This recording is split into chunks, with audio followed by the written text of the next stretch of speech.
ده كابتن شريف. هو بيجي على السيرة ولا ايه؟ الو؟ ايوه يا كابتن. بجد؟ يوسف فعلا؟ طيب تمام. امتى بقى يا كابتن؟ اوكي يا كابتن.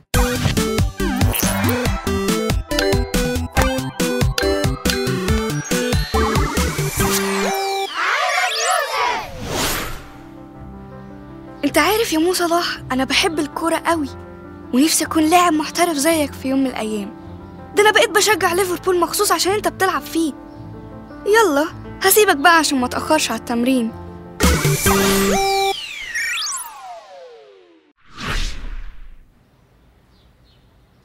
مالك يا يوسف؟ ماليش. ازاي؟ واضح ان في حاجة حصلت في التمرين. انت وقعت؟ لا انا كويس يا ماما. طب اتخانقت مع سيف؟ لا بالعكس، ده انا بتبسط عشان بنروح ونرجع من التمرين سوا. طيب حصل ايه؟ ما تقول يا ابني وتطمنا عليك. مفيش، انا مش عايزة اروح تمرين الكورة ده تاني. يوسف مش عايز يروح تمرين الكورة؟ ازاي؟ بحبها بس انا فاشل ومش شاطر فيها، وفريقي خسر النهاردة. معلش يا يوسف، هي الكورة كده، فيها مكسب وفيها خسارة. لا يا بابا، انا بخسر بس. ما يمكن تكسب المرة الجاية. مفيش مرة جاية، انا مش عايزة اروح تاني. بس انت بتحب الكورة يا يوسف، وطلبت ان احنا نشترك لك في التمرين ده. خسارة تضيع كل ده. بس انا بخسر. طيب ايه رأيك تكمل تروح التمرين لآخر الشهر ونشوف بعد كده عايز تكمل ولا لأ؟ ماشي.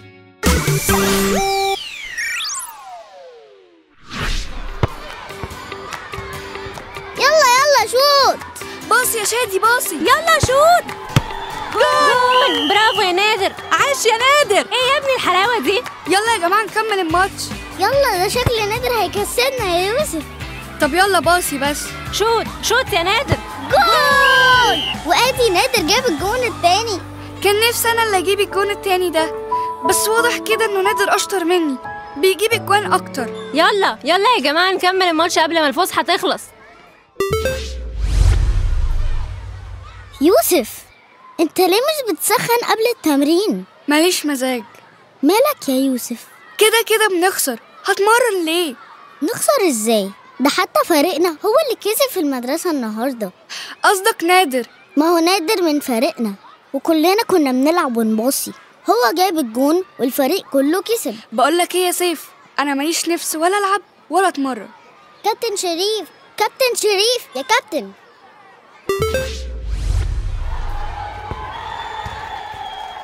مالك يا كابتن يوسف؟ مش متحمس يعني للتمرين زي عادتك؟ بصراحة أنا متضايق عشان الفريق بتاعي مش بيكسب في التمرين. فاهمك يا يوسف، بس اللعبة بيبقى للمتعة والتسلية مش للفوز بس، وطبيعي إنك تكسب مرة وتخسر مرة. بس أنا عايز أكسب على طول. مفيش لعبة فيها مكسب على طول يا يوسف، يمكن محتاج تقبل الخسارة. إزاي يعني؟ يعني لما تخسر ده مش معناه نهاية الدنيا، بالعكس بيخليك تتعلم من أخطائك ويتحداك الماتش اللي جاي تلعب أحسن وتفوز. وبعدين سيف قال لي إن فريقك كسب في المدرسة النهاردة في الفسحة. أيوة بس أنا ما كنتش مبسوط، نادر هو اللي جايب الجونين وبيلعب أحسن مني، وأنا مش لعيب حريف يعني. كتر التمرين هيساعدك تكون لاعب كورة متميز وحريف، ولو ركزت على نفسك أكتر هتكون أشطر. ولو هتقارن نفسك بحد يبقى تقارن نفسك بيوسف مش بحد تاني. ايه الفوازير دي يا كابتن؟ انا مش فاهم حاجة. يعني ما تقارنش نفسك بحد تاني، كل حد ليه ظروفه وطريقته في اللعب، لكن تقارن نفسك بيك انت. يعني فاكر في البداية لما جيت التمرين كانت مشكلتك ايه؟ مشكلتي ما كنتش بعرف اباصي الكورة كويس. ودلوقتي؟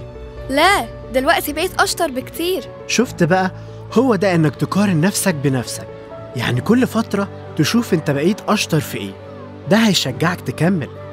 لكن مقارنتك باللي حواليك هتخليك مش عايز تكمل.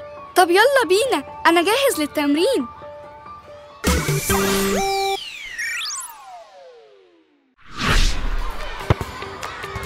باص يا فادي، اجري كمان يا فيدو. يلا يا يوسف شوت. باصي يا فادي. جول. عاش يا ولاد، برافو.